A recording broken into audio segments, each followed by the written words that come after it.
জয় বঙ্গবন্ধু। শেখ হাসিনা আসবে। ঢাকার কাছে আওয়ামী লীগ পরিবার,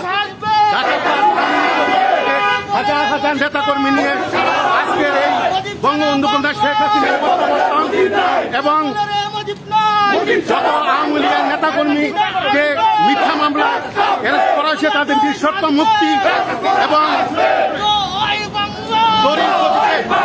বাংলাদেশে সকল দলের অংশগ্রহণের নির্বাচনের জন্য আজকে বিক্ষোভ মিছিল আপনারা দেখছেন হাজার হাজার নেতা কর্মী ঢাকা পথের আজকের এই মিছিল অংশগ্রহণ করেছে। ঢাকা পথের মাটি।